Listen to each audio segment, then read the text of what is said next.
Bienvenue dans J'envoie, je suis Florence Hugui, podcasteuse très en herbe et fondatrice de Filigrane, une société dédiée à la formation et l'accompagnement des adultes, ainsi qu'à la pratique du récit de vie. Pour ce 22e épisode, la suggestion est de vous parler d'un moment étrange. Et le moment le plus étrange, il est là, devant nous. D'abord ce monde qui part en vrille, dont on ne sait même pas si nous lui survivrons, et tout ce qui continue de se construire tranquillement, de se développer l'air de rien, comme si nous n'avions pas du tout conscience que le réchauffement climatique que nous générons finira par nous estourbir à tout jamais. Ceci pour autant qu'aucun chef de gouvernement ne tourne vraiment Kazakh et n'appuie sur un bouton nucléaire d'ici là. Ça, c'était pour le macro. Pour le micro, je vais vous parler de l'expérience que je fais depuis début janvier. Pour le déclic de départ, je vous en ai déjà parlé. Reste que si j'avais imaginé un seul instant que ces épisodes seraient écoutés, j'aurais réfléchi à 2 fois. Et pourtant, visiblement, il est écouté, ce podcast. Peut-être comme tous les autres, peut-être bien moins que les autres. Mais vous le savez comme moi, arriver dans un pays jamais visité, c'est l'augure de plein de surprises, n'est-ce pas ? Et le pays des épisodes audio à balancer dans la stratosphère sans les inscrire sur les plateformes idoines, je le découvre à peine. Et je découvre aussi que vous avez trouvé le chemin, alors que justement ce podcast est un peu caché, pas divulgué chaque jour. On dirait même que la nouvelle s'est répandue comme une traînée de poudre, qu'il n'a pas fallu vous le dire 2 fois. Le plus étrange, mais aussi le plus touchant, pour moi, ce sont vos messages. J'en ai reçu beaucoup, en tout cas bien plus que pour n'importe quelle autre de mes activités. Et ces messages me touchent infiniment. Seule, derrière mon tout nouveau micro, j'invente des histoires, je fais des liens, je me dis que je vais pouvoir associer tel sujet à telle suggestion, un peu comme un cuisinier ou une cuisinière qui jonglerait avec poutargue et jus de citron avec maestria. Une pincée de cléone, un zeste de joaillerie, un éclat de narratif, un peu de mon histoire, des trucs auxquels je crois, des histoires à partager, mais que je ne partage jamais, tellement sûre qu'elles n'intéresseront personne. Alors qu'elles semblent bel et bien vous intéresser, vous. Visiblement. Ça alors. Vous vous dites ému. Vous m'envoyez des images de vos créations, réalisées avec mes suggestions. Vous me parlez de votre mot phare. Vous me dites que vous apprenez des trucs, que je suis généreuse, que vous admirez ça, ou alors simplement que vous m'écoutez. Bref. Plus de compliments que je n'ai jamais réussi à gérer jusqu'ici.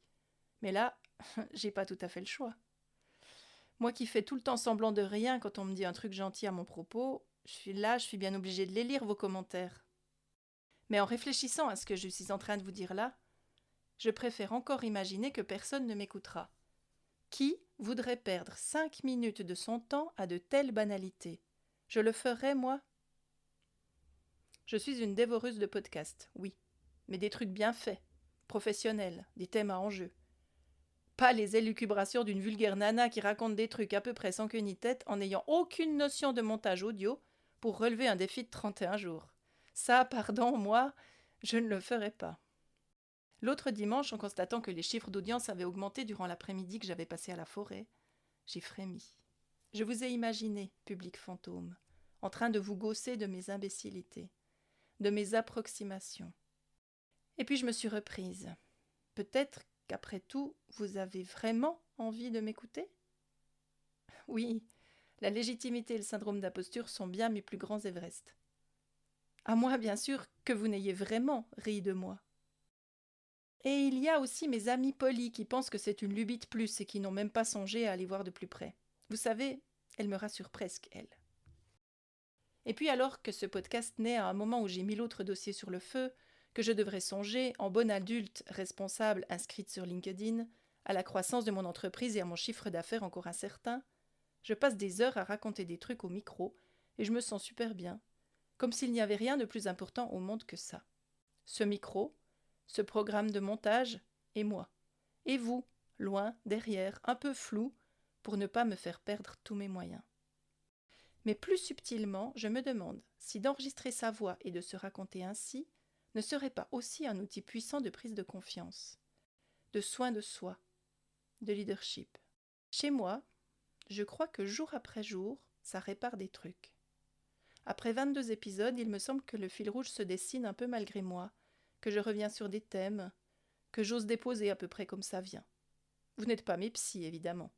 Mais le simple fait de parler, de déposer, de construire ou de me demander ce qui aurait du sens en moi, m'apporte une solidité nouvelle. Une solidité souple, mais affirmée. Comme si, pour une fois, je sais à peu près où je souhaite aller et que ça passera par l'audio. Écouter des gens se raconter et leur offrir leur propre voix, V-O-I-X, ou leur propre voix, V-O-I-E, ça me tente chaque jour un peu plus. Développer mon vrai projet de podcast avec récit de vie et enjeux politiques dès le mois de février devient un rêve très concret. Je vais le faire. Ça s'appellera Les Filles d'Olympe, podcast intime et politique. Et ça se déclinera en série. Ça mijote encore un peu. Offrir un grand programme en ligne et en présentiel autour de la légitimité, ce thème que je traîne parfois comme un boulet, parfois comme une copine, et le décliner en plein de volets qui pourraient être tellement aidants. Affûter mon clou. 1000 fois plutôt qu'une. Et vous, dans tout ça, quelle est la dernière lubie qui vous a permis de vous sentir aligné ? Quel est le projet ou l'intention que vous poursuivez qui vous paraît être la chose la plus importante au monde, alors que les vrais dossiers s'entassent sur votre bureau ou dans votre esprit ? Je vous laisse dans vos pensées.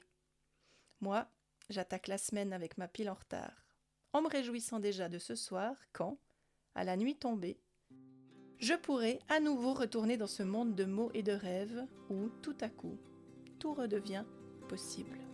Mais avant ça, je vous dis merci de m'écouter et merci de m'avoir écouté jusqu'au bout. Rendez-vous demain pour un nouvel épisode de J'envoie.